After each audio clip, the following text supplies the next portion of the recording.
The beginning of the 20th century saw Bessbrook turn into a modern era. The facilities and recreation in the village became a focus point for development. James Richardson had navigated through the business uncertainty of the 1890s, and the village was bustling. Our story now picks up with Helen, a 34-year-old woman who has come back to the village to look after her ageing mother since the death of her father.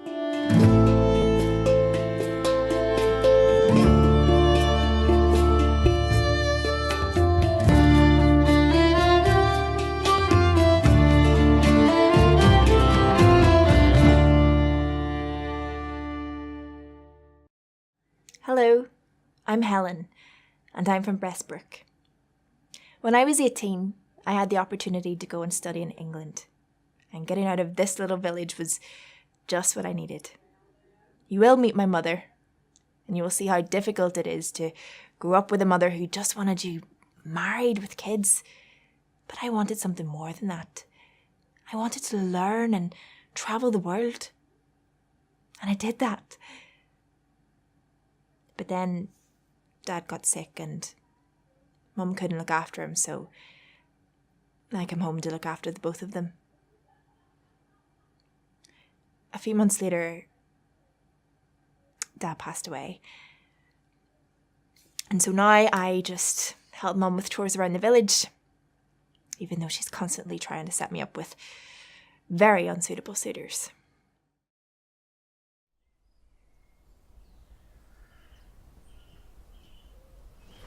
Morning, Mother. How did you sleep? Not well at all. My legs were as stiff as wood just trying to get out of bed this morning. It would have been good to have a little bit of help from you. Where have you been? Wanted to make sure you had everything you need, so I took your list from last week. That means you won't have to leave the house today. Another reason just to stay here and die. Now, Mother, I was only trying to help. No, it's fine, dear. You haven't been around. You aren't to know that I like to get my little bit of exercise by picking up my messages. You've been away. Yes, Mother, I've been away, but you said you wanted me to see the world and get an education. I did that. I know. It's just been hard since your father passed. I know. It's been hard for me too. And you had to find out in a letter. I had to find him lying there. But as long as you got your education. I think that's enough grief for today, Mum. I'm back now to help. And I won't be around much longer to give you any grief. Once I'm gone, you'll be on your own. I'm not having this conversation again. I do not need a man in my life. And besides, who am I to find in this wee village that would match me?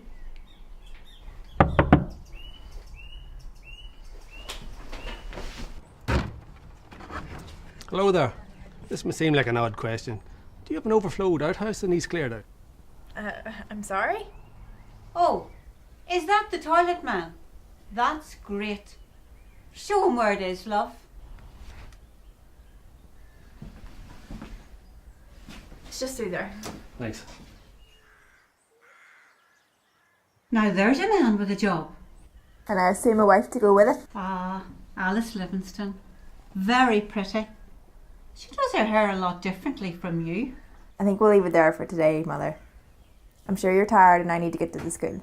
Never mind me, dear. I'll just potter about and wait for the inevitable. I do wish you'd find yourself a man, someone to look after you after I go. I do not need a man to look after me, Mother. Besides, who am I going to find of my age to match me in this wee village? Now, Helen, there's plenty of good men in this village that would take you.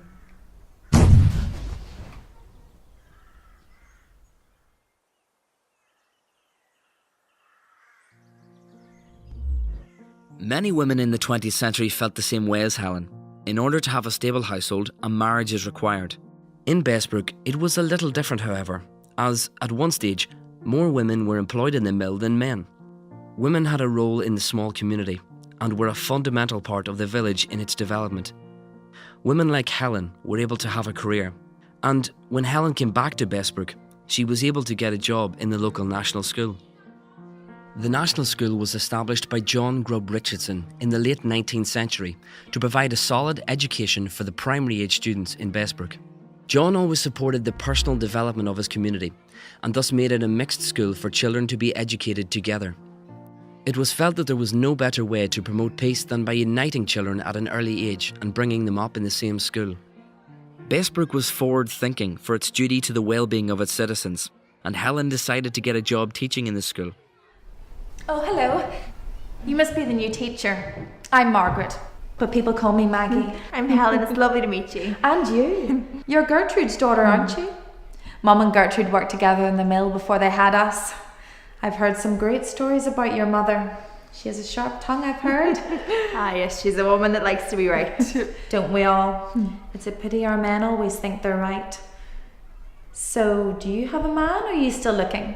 No, I don't have a man in my life, and I'm definitely not looking. Oh, I thought your mother said you were home to settle. That would be your sharp tongue. It's a pity my father passed away to keep her right. So, have you seen any? So tell me about the school. Oh, well, the National School was set up by Master Richardson. As a good Quaker man, he believed in integrated education, allowing Catholics and Protestants to share the classroom. Master Richardson had such a vision for this village. He truly is a great man. I wonder if he's single. Could be a match. I'm joking. Call me Maggie. We really are going to be good friends. Good. Who needs a man when you have great friends? Come on, Maggie. Let's get the children in. Teaching the girls is a bit difficult. Many of them want to follow in the footsteps of their mothers and grandmothers and work for the rest of their life in the mill. I can't imagine anything worse. Spending the rest of your days inside with that monotonous task and that noise. I want to teach these girls that there's more to life outside Bessbrook and that it's okay to aspire to more. But sadly, I think it's ingrained in them from a young age. Hi, Helen. How are your lessons? Hi, Maggie. Fine. The girls are very lovely, but they don't seem to be interested in much else apart from cooking and sewing. Well, that's good, isn't it? Well, yes, it's good to be able to run a home, but what about a career outside the home? What if some of the young girls might like that? Bessbrook is different in that way, isn't it? Every girl has her chance to prove herself at the mill. I guess that's true. It doesn't leave them much else to do across the world. I've seen women do incredible things and all without a husband by their side. Women with money can achieve anything, I guess. Women with passion, determination, resilience. They can achieve anything. I don't see that there's anything wrong with a girl wanting to aspire to marriage and children. Neither do I, Maggie, but we should be teaching girls that there is an alternative. Not just cooking and sewing, because it could turn out to be as useless as trying to balance a ledger. Most girls do go to work, Helen. Women can be handmaidens. They can be secretaries. And a lot of women go into design in the mill too. Yes, before being matched and homed. I mean, honestly, Maggie, do you never want to see the world? I'm happy, Helen. I worked in the mill as a teenager and learnt many skills which help me still today. The linen from the mill in Bessbrook is regarded amongst the finest in the world. I don't doubt it, Maggie. Maybe I'm just getting frustrated with Mum and it's turning me into a moan, but I just get so irritated that women are still regarded as homemakers and there's little opportunity to seek an alternative life. I don't think it's such a bad thing. The women in the village have always played their part, and I don't think many would like to hear your opinions. That's fair. Come on, Helen, let's get back to it. Well, that was a bit uncomfortable. I don't know why Maggie is annoyed. I don't think I said anything out of turn. This village does things differently than the rest of the world, and perhaps I was a bit presumptuous about the women here. The village is really fascinating when you come back to it as an adult. The Richardsons put a lot of thought into the design of the village and created spaces for people from the village to come and socialise. The Tirza is a perfect example of this. It is a lovely little area for thought and relaxation, and was opened by James Richardson in dedication to his mother Helena and his stepmother Jane. And it really got me thinking that the role of women in this little village is very different to the role of women in the cities. Hi, Mother. How's your day? Born. Couldn't think of a reason to leave the house. Why don't we go for a nice walk? It's a beautiful day outside. We could go down the pond and feed the ducks. Isn't that where you take the children when they're bored? No, Mother. I just thought it would be nice for us to go.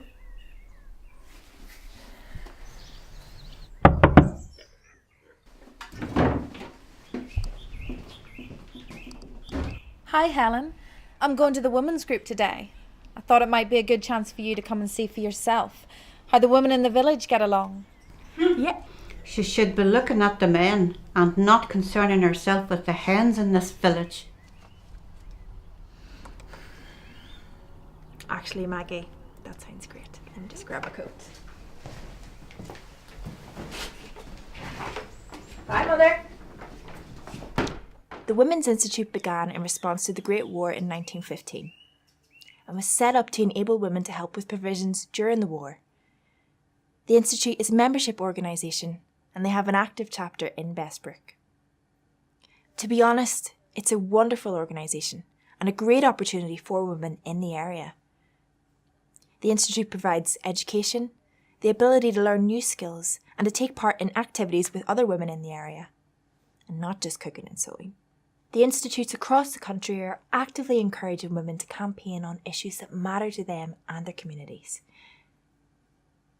Being there made me realise that perhaps I have been somewhat ignorant about this little village and maybe I could carve out a life for myself here. And I won't need a husband to look after me. The amenities in Bessbrook stood out among the villages in Ulster at the time. With the wide open spaces and views such as the mill pond and the playing fields, the layout of Bessbrook encouraged a community spirit and a cohesive society. With the installation of electricity in 1911, the mill was expanding with a greater output recorded. And the linen would become famous throughout the world when, in World War II, Bessbrook Mill supplied government departments with large amounts of cloth. Organisations such as the Women's Institute thrived in Bessbrook because of the previous century's planning and organisation. After learning more about the value of women in the village, Helen took up a job in the mill, which was looking forward to a new century of growth and an end to the story of Bessbrook in its infancy.